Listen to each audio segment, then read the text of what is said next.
തീർച്ചയായും ഇന്ന് നമ്മളെല്ലാവരും തൊഴിലിനെ കുറിച്ച് സ്വപ്നം കാണാൻ ആഗ്രഹിക്കുന്നുണ്ടെങ്കിൽ പോലും യുദ്ധത്തെക്കുറിച്ച് സ്വപ്നം കാണേണ്ടി വരുന്ന ഒരു കാലത്താണ് ജീവിക്കുന്നത്. ചില രക്ഷകർത്താക്കളൊക്കെ പറയും, എൻ്റെ മകൾക്ക് രാഷ്ട്രീയമില്ല എന്ന് പറയുന്നതിൽ അന്തസ്സ് കാണുന്ന ഒരു സമൂഹമായി നമ്മൾ മാറിക്കൊണ്ടിരിക്കുകയാണ്. വ്യക്തമായ ആരോഗ്യകരമായ രാഷ്ട്രീയ ബോധമില്ലാത്ത പുതിയ തലമുറ ഉണ്ടായതിന്റെ ഏറ്റവും വലിയ പരിണിത ഫലമാണ് ലോകത്തിലെ ഏറ്റവും വലിയ ജനാധിപത്യ രാഷ്ട്രമായ ഇന്ത്യ ഇന്ന് അനുഭവിക്കുന്നതെന്ന് നമുക്കെല്ലാവർക്കും അറിയാം. ഒരു രാഷ്ട്രീയ ബോധം അടിസ്ഥാനപരമായി ഇല്ലാത്ത ജനതയാണ് വൈകാരികതകളിലൂടെ കൃത്യമായും ആട്ടി കൊണ്ടുപോകാൻ കഴിയുന്നത് എന്ന് ഫാസിസ്റ്റുകൾക്ക് അറിയാം. അങ്ങനെയാണ് നമ്മുടെ രാഷ്ട്രം ഇന്ന് നമ്മൾ ആഗ്രഹിക്കുകയോ ഇല്ലാതെയോ ഇരിക്കുന്ന ഒരിടത്തേക്ക് എത്തിപ്പെട്ടിരിക്കുന്നത്. 100 പൂവുകൾ വിരിഞ്ഞ പൂവനമായിരിക്കേണ്ട ഇന്ത്യ വിത്ത് തിന്ന് വിളവ് തിന്ന് ഒറ്റ മരം മാത്രമുള്ള കെട്ട കാടായി മാറിക്കൊണ്ടിരിക്കുന്നത് കൊണ്ടാണ് എന്നറിയാം. അതുകൊണ്ടാണ് ഇവിടെ കുത്തിയിരിക്കുക എന്ന് പറയുന്നത്. ഇവിടെ കൊച്ചുമക്കൾ, എനിക്ക് തോന്നുന്നില്ല ഇവര് വൈകുന്നേരം നമ്മളിങ്ങനെ ഒരുപാട് വർത്തമാനം പറഞ്ഞാൽ അത്രയും സമയം ഇരിക്കുമെന്ന്. അതിനനുസരിച്ചുള്ള രാഷ്ട്രീയ ബോധത്തിലേക്ക് നമ്മുടെ മക്കൾ ഉയർന്നുകൊണ്ടിരിക്കുന്നതേ ഉള്ളൂ. രാഷ്ട്രീയാരോഗ്യം നമ്മുടെ മക്കൾക്ക് വന്നുകൊണ്ടിരിക്കുന്നതേ ഉള്ളൂ. നഷ്ടപ്പെട്ടുകൊണ്ടിരുന്ന രാഷ്ട്രീയ ബോധം തിരിച്ചു വന്നുകൊണ്ടിരിക്കുന്ന കാലമാണ് എന്ന് പ്രത്യാശിക്കുകയാണ് ചെയ്യുന്നത്. ഇന്ത്യ എന്റെ സ്വന്തമെന്ന് നെഞ്ചുറച്ചു ചൊല്ലുവാൻ കരുത്തു നേടണം, നമുക്ക് കാവലാകണം. ഇന്ത്യ എന്ന ഞാൻ ഇന്നത്തെ വർത്തമാനകാല ഈ പ്രസന്റ് ഇന്നത്തെ ഈ നിമിഷം കൂടെ വെച്ചുകൊണ്ടല്ലാതെ തന്നെ ഞാൻ പറയട്ടെ, ഇന്ത്യ എന്ന് ഉറക്കെ പറയുവാൻ ഇന്ത്യയിലെ എല്ലാ പൗരന്മാർക്കും കഴിയാതെ വന്നിരിക്കുന്ന ഒരു കാലമാണ് ഇത് എന്നറിയണം. ഞാൻ പണ്ട് വിക്ടേഴ്സ് ചാനൽ എന്ന് പറയുന്ന കേരളത്തിലെ നിങ്ങൾക്ക് എല്ലാവർക്കും അറിയാം, നമ്മുടെ സർക്കാരിന്റെ കാലത്ത് നമ്മള് മലയാളികൾ പല കാര്യങ്ങളും പല കാലത്ത് മോഡലായിട്ടുണ്ട്. അതിലൊരു മാതൃകയാണ് കോവിഡ് കാലത്ത് ജനകീയ വിദ്യാഭ്യാസം എങ്ങനെ തിരിച്ചു കൊണ്ടുവരാമെന്ന് ലോകത്തിന് കാണിച്ചു കൊടുത്ത ഒരു മാതൃകയാണ് കേരളത്തിൽ പ്രവർത്തിക്കുന്ന ഈ വിദ്യാഭ്യാസ ചാനലായ വിക്ടേഴ്സ് ചാനൽ. നിങ്ങൾക്കറിയാം, 2018, 2019, 20 കാലത്ത് നമ്മളെ രാജ്യങ്ങളെല്ലാം ഇങ്ങനെ അടഞ്ഞു കിടന്നപ്പോ, കോവിഡ് വന്ന് അടഞ്ഞു കിടന്നപ്പോ ഏറ്റവും കൂടുതൽ ദുരന്തം അനുഭവിച്ച ഒരു വിഭാഗം വിദ്യാർത്ഥികളാണ്.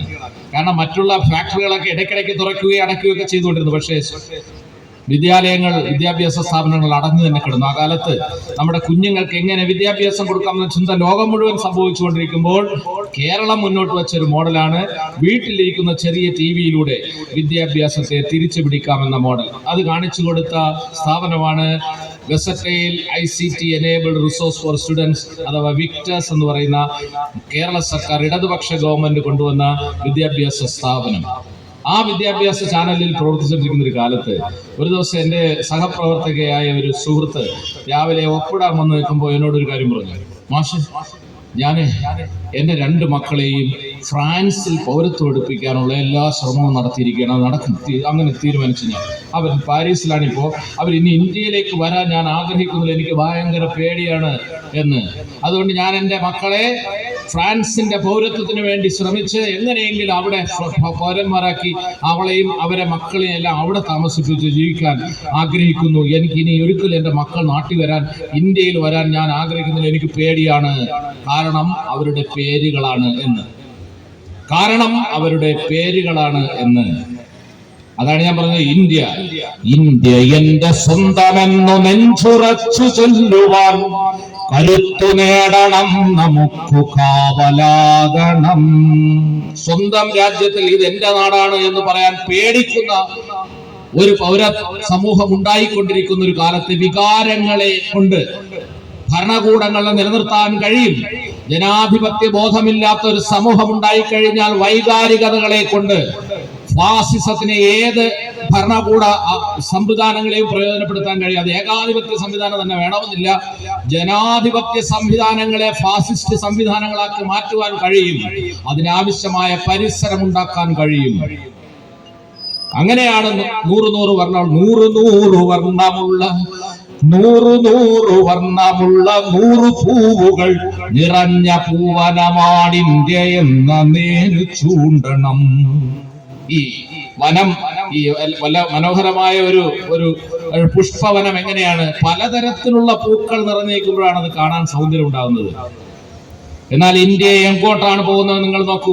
വ്യത്യസ്തങ്ങളായ രാഷ്ട്രീയ ബോധവും സാംസ്കാരിക ബോധവും മതബോധവും എല്ലാമുള്ള വൈവിധ്യങ്ങളാർന്ന 100 പൂവുകൾ ഉള്ള ഒരു നാടായ നമ്മുടെ നാട് വിത്ത് തിന്ന് വിളവ് തിന്ന ഒറ്റ മരം മാത്രമുള്ള കേരളത്തിലെ ഈ റബ്ബർ കാടുകൾ പോലെ ഒറ്റ മരം മാത്രമുള്ള ഒരു കെട്ട കാടായി മാറിക്കൊണ്ടേയിരിക്കുകയാണ്. അതിനറിഞ്ഞും അറിയാതെയും നമ്മുടെ നാടിന്റെ സാമൂഹ്യ രാഷ്ട്രീയ പരിസരങ്ങളെ വാർത്തെടുക്കുവാൻ ഇന്ത്യൻ ഫാസിസത്തിന് കഴിയുന്നുണ്ടെങ്കിൽ അതിന് കാരണം ആരോഗ്യകരമായ രാഷ്ട്രീയ ബോധമുള്ള പുതിയ തലമുറ ഇല്ലാതെ പോകുന്നത് കൊണ്ടാണ്. അതുകൊണ്ടാണ് ഇവിടെ ഇരിക്കുന്ന മക്കൾ കേരളത്തിൽ ക്രിമിനലുകളാണ് രാഷ്ട്രീയ ബോധത്തിൽ എന്ന് പറയുന്നത്. നിങ്ങളാണ് നാളെ മറ്റന്നാൾ ആ ദൗത്യം ഏറ്റെടുത്ത് നിങ്ങളുടെ തലമുറയെ കൂടെ കൊണ്ട് നടക്കേണ്ടവർ, കൊണ്ടുവരേണ്ടവർ. അല്ലെങ്കിൽ നമ്മുടെ നാട് എത്രയെങ്കിലും കാലങ്ങൾക്ക് താഴേക്ക് തിരിച്ചു പോവുക തന്നെ ചെയ്യും എന്നുള്ളതാണ്. നോക്കൂ, എന്റെ നാട്ടിൽ തിരുവനന്തപുരത്താണ് ഈ സമാധി എന്ന് പറയുന്ന അന്ധവിശ്വാസം തിരിച്ചു വന്ന നാട്.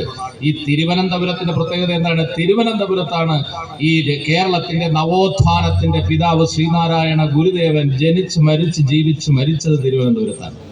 ആ തിരുവനന്തപുരത്താണ് ഈ സമാധി തിരിച്ചു വന്നിരിക്കുന്നത്. തിരുവനന്തപുരത്താണ് ചട്ടമ്പി സ്വാമികൾ ജനിച്ച് ജീവിച്ച് മരിച്ചത് തിരുവനന്തപുരത്താണ്.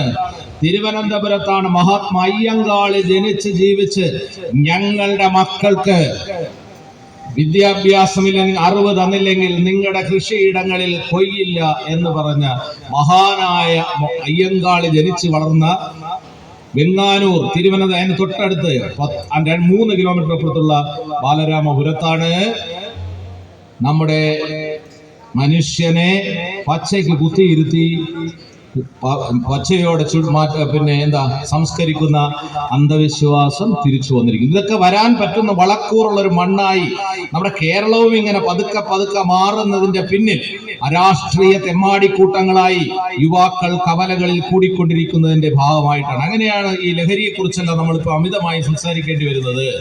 രാസലഹരിയെ കുറിച്ച് സംസാരിക്കേണ്ടി വരുന്നത്, അന്ധവിശ്വാസങ്ങളെ കുറിച്ച് സംസാരിക്കേണ്ടി വരുന്നത്.